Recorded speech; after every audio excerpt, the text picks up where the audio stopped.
Namoaka boky mirakitra ny fanambarana nataon'ny sehatra fanaraha-mason'ny fiainam-pirenena CFAFI tamin'ny taona 2024 iny ireo mpikambana ao amin'ny androany maraina teny Ambodivona.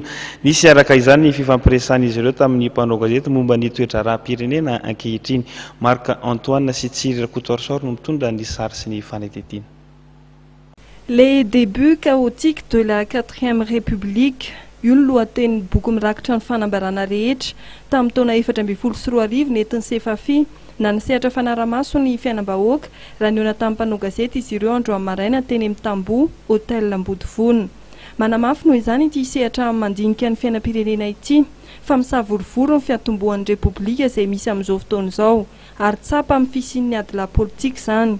Raha ny fanazavana Andriamatoa Alsan Andriamandranto dia maro ireo toepika tokony harenina raha tsy teny afa tsy mifampidiniana eo amin'ny samy malagasy izay tokony homena lanja manokana hialana amin'izay savorovoro izay. Le izy zany dia tena le lohateny dia efa mamintona azy. Le lohateny moa dia hoe misavorovoro ny fiatombohan'ny Repoblika faefatra, les débuts chaotiques de la 4e République. Ary tena ny savorovoro mihitsy ny raha nahita moa zany. Ary mbola mety mitoeraka amin'izany savorovoro izany. Dia lazainao anatin'io zany hoe nanomboka tamin'ny faran'ny taona 2024 misy an'ilay fifidianana fifidianana solombavam-bahoaka ka mandra-pahatonga ny faran'ny taona 2024 dia tsy nilamina mihitsy ny raha-pirenena. Nanomboka tamin'ny fanendrena prime ministre moa zany.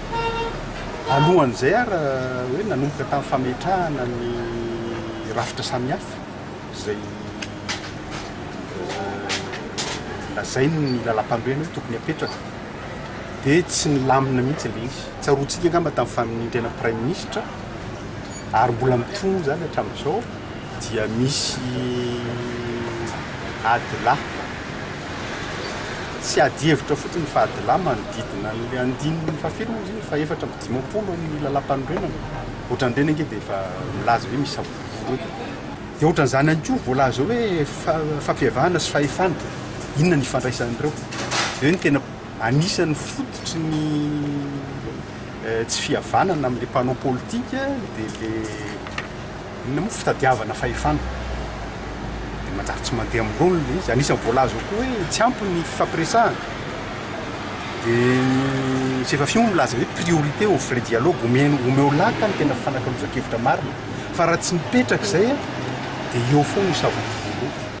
Eo amin'ny firosoana kosa ny fampihavana-pirenena dia heverin'ny CFAFI fa tsy tokony atao fitaovana fotsiny ny fampidiniana mba ilana indrindra amin'izay savorovoro izay. Manoloana kosa ny fahalalahana maneho hevitra dia nanambara ny CFAFI fa mipetraka eto amintsika izay fahalalahana izay saingy misy kosa ny fatahorana indray. Ohatran'ny malalaka ihany ny fanehoan-kevitra eto amin'ny firenentsika. Malalaka ihany.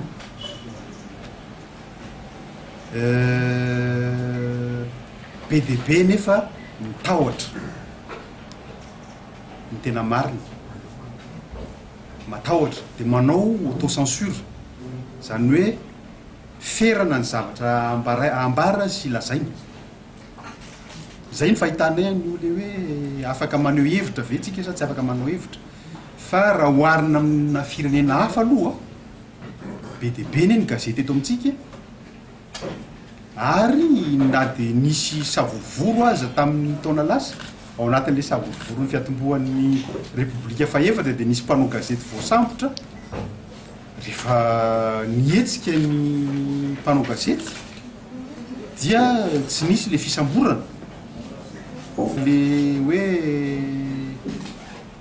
ohatra zao misy fantatrareo misy namanay nilaza hoe oka izay ty délestage ty tsy amina CFAFI azy nandehanany tany dia nanao hevitra zareo hoe oka izay ny délestage nanodidina ny fariana nosy. Tamin'ireny ange tsy nisy fisamborana raha ny fitadiavako azy. Izay ny ataoko hoe malalaka ihany ny fanehoan-kevitra. Dia avy eo le tamin'ny tranga farany teo misavorovoro be le izy. Dia avy eo nisy mpitandro filaminana izay nampatahotra tokoa tonga tamin'le izy. Ny eo amin'ilay fanomezana alalana dia efa ohatrany manome alalana ny ary fa tsy manome alalana ny ary dia mifangaroaro. Ireny ange dia efa korotany maninona moa raha fampierany inona moa commune sy ny inona moa préfecture dia mba miaraka avoaka le filazana fa tsy asiana hoe ny ary manome alalina dia lasa manjary misaritaka fotsiny tsika izany. No marian'ny Sefafi ihany koa fa misy ny fahadisom-panantenana ho an'ny sasany amin'ny fiatombohan'ny Repoblika faha-efatra izao.